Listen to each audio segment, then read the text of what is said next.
हेमंत सोरेन तीसरी बार झारखंड के मुख्यमंत्री पद के लिए शपथ। हेमंत सोरेन ने मुख्यमंत्री पद की शपथ ली। राजभवन के बिरसा मंडप में शपथ ग्रहण समारोह का आयोजन किया गया। हेमंत सोरेन मौजूदा सरकार के कार्यकाल में दूसरी बार मुख्यमंत्री बने। हेमंत सोरेन के शपथ ग्रहण समारोह में उनके पिता शिबू सोरेन और मां रूपी सोरेन के साथ इंडिया गठबंधन के विधायक मौजूद रहे। आपको बता दें कि बुधवार को इंडिया गठबंधन के विधायकों की अहम बैठक बुलाई गई थी। बैठक में हेमंत सोरेन को विधायक दल का नेता चुना गया था। इसके बाद चंपत सोरेन ने देर शाम को राजभवन पहुंचकर झारखंड के मुख्यमंत्री पद से इस्तीफा दिया। इसी दौरान ही हेमंत सोरेन ने सरकार बनाने का दावा पेश किया। बता दें कि हेमंत सोरेन 28 जून को कथित जमीन घोटाले मामले में जमानत पर जेल से बाहर निकले हैं। प्रतियोगी परीक्षा की मॉनिटरिंग करेंगे आईजी। केंद्र या राज्य स्तरीय परीक्षा की निगरानी के लिए आईजी अभियान को नोडल अधिकारी बनाया गया है। वर्तमान में आईजी अभियान के पद पर एवी होमकर हैं। डीजीपी अजय कुमार सिंह के निर्देश पर पुलिस मुख्यालय आईजी ने इससे संबंधित आदेश जारी कर दिया है। आईजी अभियान को इसकी जिम्मेदारी दी गई है। वह राज्य में प्रतियोगिता परीक्षा स्वच्छ और शांतिपूर्ण तरीके से संपन्न कराने के लिए विधि व्यवस्था की मॉनिटरिंग करेंगे। पुलिस मुख्यालय ने इसकी जानकारी गृह सचिव को दी है। हाथरस हादसे को लेकर सीएम योगी सख्त, कार्रवाई को लेकर कही बड़ी बात। मुख्यमंत्री योगी आदित्यनाथ ने हाथरस हादसे को लेकर कहा कि हमारी सरकार इस घटना की तह में जाकर साजिशकर्ताओं और जिम्मेदारों को उचित सजा देने का काम करेगी। प्रदेश सरकार इस घटना की पूरी जांच करा रही है। हम इसकी तह में जाएंगे और देखेंगे कि यह हादसा है या साजिश। उन्होंने अपने आवास पर पत्रकारों से कहा कि घटना अत्यंत दुखद और हृदय विदारक है। मुख्यमंत्री ने घटना पर राजनीति करने वाले दलों को भी फटकार लगाते हुए कहा कि इस प्रकार की घटना पर पीड़ितों के प्रति संवेदना व्यक्त करने के बजाय राजनीति करना अत्यंत दुर्भाग्यपूर्ण और निंदनीय है। यह समय पीड़ितों के घावों पर मरहम लगाने का है। सरकार इस मामले में पहले से संवेदनशील है और किसी भी दोषी को बख्शा नहीं जाएगा। भीड़ प्रबंधन के प्रति लापरवाही के चलते मंगलवार को ब्रज के प्रवेश द्वार हाथरस में हुई एक भीषण घटना में 116 लोगों की हृदय विदारक मृत्यु हो गई। पूरे देश को झकझोर देने वाली यह घटना तब हुई जब नारायण साकार विश्व हरि के सत्संग के बाद उनका चरण राज लेने और दर्शन करने के लिए लोग आतुर हो गए। मरने वालों में 108 महिलाएं, 7 बच्चे और 1 पुरुष शामिल हैं और इसमें कई लोग घायल भी हुए हैं। गहरा दुख व्यक्त करते हुए मुख्यमंत्री योगी आदित्यनाथ ने जांच के आदेश दिए हैं। केंद्र और राज्य सरकार ने मृतकों के परिवार वालों को 2 लाख रुपये की मदद देने की घोषणा की है। राष्ट्रपति, प्रधानमंत्री और गृह मंत्री समेत कई नेताओं ने घटनाओं पर गहरा दुख व्यक्त किया है। बताया जा रहा है कि इस सत्संग के लिए 80,000 लोगों की उपस्थिति की प्रशासनिक अनुमति थी, लेकिन मौके पर 1.5 लाख से अधिक लोग पहुंच गए। इसके चलते भीड़ को नियंत्रित करने की व्यवस्था औंधे मुँह हो गई। लोग सड़क किनारे के फिसलन भरे गड्ढे में गिरने लगे। पीछे से भीड़ का दबाव, नदारत, भीड़ प्रबंधन और इसके चलते हुए भगदड़ ने भयावह रूप ले लिया। झारखंड हाईकोर्ट के मुख्य न्यायाधीश नियुक्त किए गए justice B R. Sarangi. Justice B R. Sarangi Jharkhand high court के मुख्य न्यायाधीश के रूप में नियुक्त किए गए हैं। 28 दिसंबर 2023 से झारखंड उच्च न्यायालय में चीफ जस्टिस का पद रिक्त था।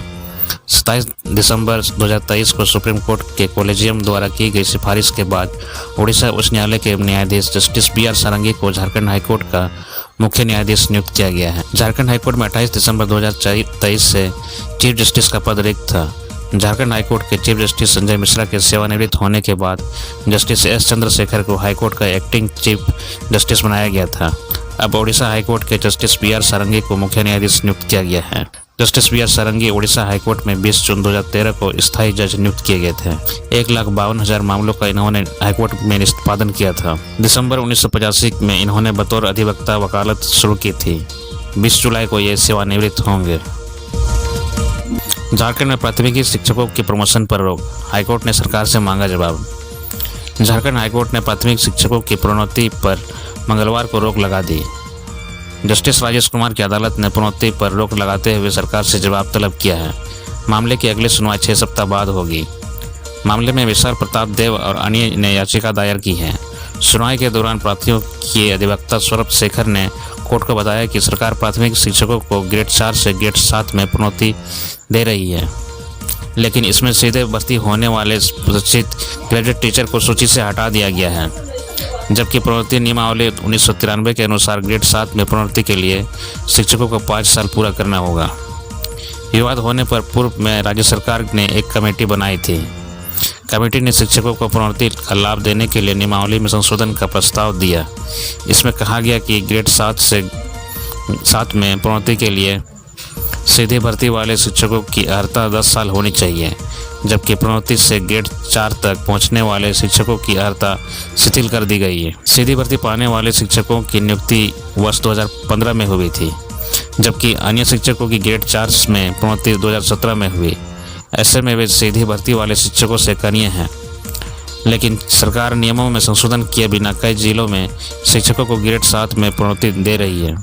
प्रोन्नति सूची से सीधी भर्ती वाले शिक्षकों को हटा दिया गया है, जबकि पूर्व में अदालत ने सरकार को नियमानुसार कार्य करने का निर्देश दिया था, लेकिन कोर्ट के आदेश का पालन नहीं किया जा रहा है। इस पर अदालत ने प्रोन्नति की सारी प्रक्रिया पर रोक लगा दी है। मांदर को मिलेगा जीआई टैग। गुमला की इस गांव को मिलेगी प्रोड्यूसर कंपनी के रूप में पहचान। असम के बिहू ढोल की तरह झारखंड का पारंपरिक वाद्य यंत्र मांदर भी ज्योग्राफिकल आइडेंटिफिकेशन तथा जीआई टैग पाने की कतार में खड़ा है। इसके लिए गुमला जिला प्रशासन चेन्नई स्थित ज्योग्राफिकल इंडिकेशन रजिस्ट्री सेंटर में आवेदन भी करा चुका है। यह पूरी कवायद 2023 में गुमला के तत्कालीन डीसी सुशांत गौरव ने शुरू की थी। मौजूदा डीसी कर्ण सत्यार्थी इसकी मॉनिटरिंग कर रहे हैं। संभवतः इसी वर्ष मांदर को जीआई टैग हासिल हो जाएगा। इसके बाद इस वाद्य यंत्र पर झारखंड का एकाधिकार हो जाएगा। साथ ही गुमला के रायडी प्रखंड के जरेट्टा गांव को बतौर मांदर प्रोड्यूसर कंपनी के रूप में पहचान भी मिलेगी। संगीत नाट्य अकादमी के काउंसिल सदस्य नंदलाल नायक ने बताया कि झारखंड के पारंपरिक वाद्य यंत्रों में मांदर की जगह बेहद खास है। इसकी थाप और इससे निकलने वाले धुन की मिठास भी अनूठी है। यह एक मात्र ऐसा वाद्य यंत्र है जिसका प्रतिरूप किसी अन्य देश या प्रदेश में नहीं मिला है।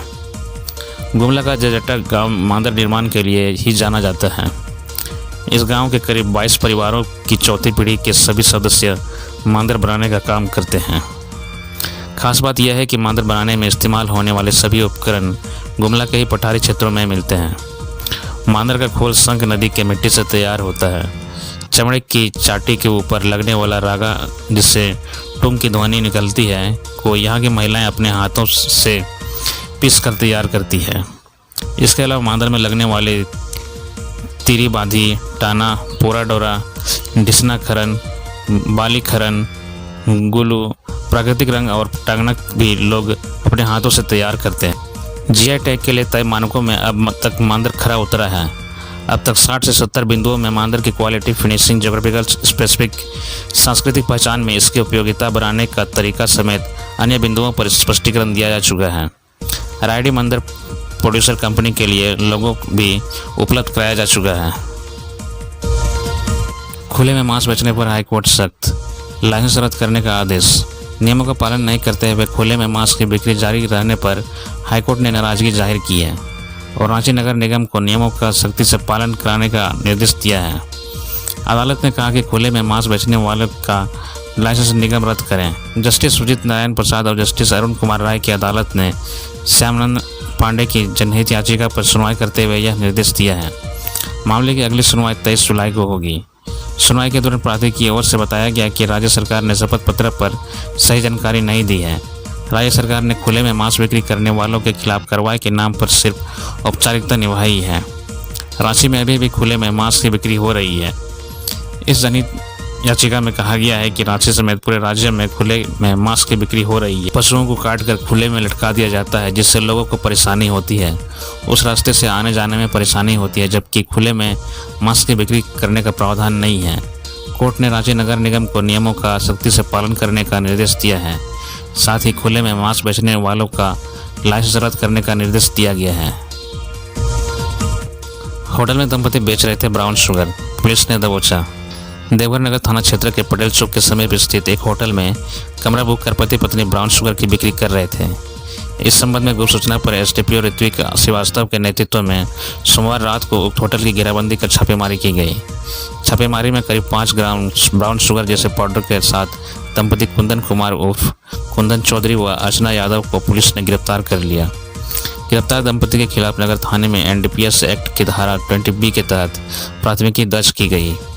पुलिस ने मंगलवार दोपहर में गिरफ्तार दंपति को कोर्ट में पेश कराया व कोर्ट के निर्देश पर सेंट्रल जेल भेज दिया। पुलिस मीडिया सेल द्वारा दी गई जानकारी के मुताबिक एनडीपीएस एक्ट के तहत नगर थाने में 10 मामले में रिखिया थाना क्षेत्र के तेलियाडी निवासी कुंदन कुमार उर्फ कुंदन चौधरी व उसकी पत्नी अर्चना यादव को आरोपित बनाया है। उक्त मामला एसआई नवीन कुमार की शिकायत पर नगर थाने में दर्ज किया गया। आरोपितों पर ब्राउन शुगर की खरीद बिक्री का आरोप है। एक सप्ताह पूर्व भी नगर थाने की पुलिस ने ब्राउन शुगर के साथ एक आरोपित को गिरफ्तार किया था। उसी आरोपित की खुलासे के बाद नगर पुलिस लगातार पटेल चौक के समीप स्थित एक होटल पर निगरानी रख रही थी। सोमवार रात को पुलिस ने पत्नी को होटल में कमरा बुक कर ठहरने की सूचना मिली तो छापेमारी कराई गई। मौके पर से दोनों को पुलिस ने पकड़कर थाना लाया। पूछताछ में आरोपितों ने पुलिस के सामने अपना जुर्म स्वीकार किया।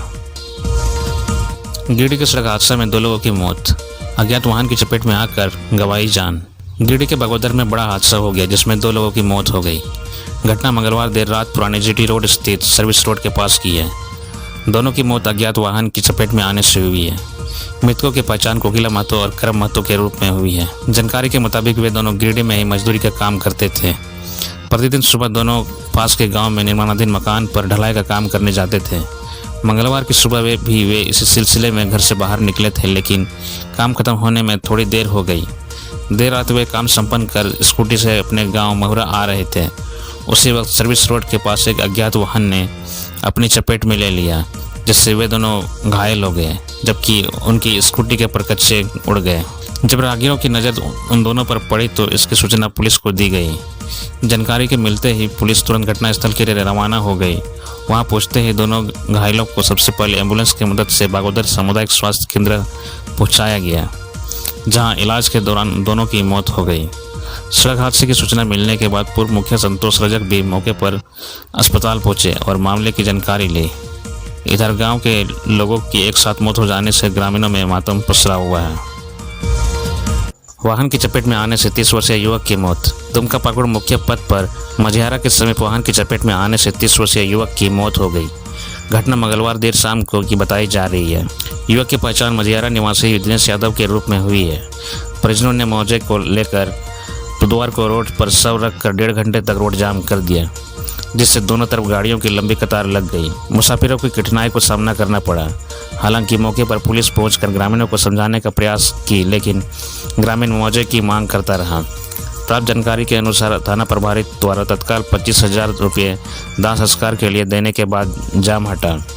परिजनों के अनुसार दिनेश मंगलवार देर शाम अपने घर से कुछ दूर पैदल ही टहल रहा था और किसी वाहन की चपेट में आने से घटना घट गई, लेकिन परिजनों ने कोयला लदे वाहन से कुचलने की बात पर दावा कर रहा था।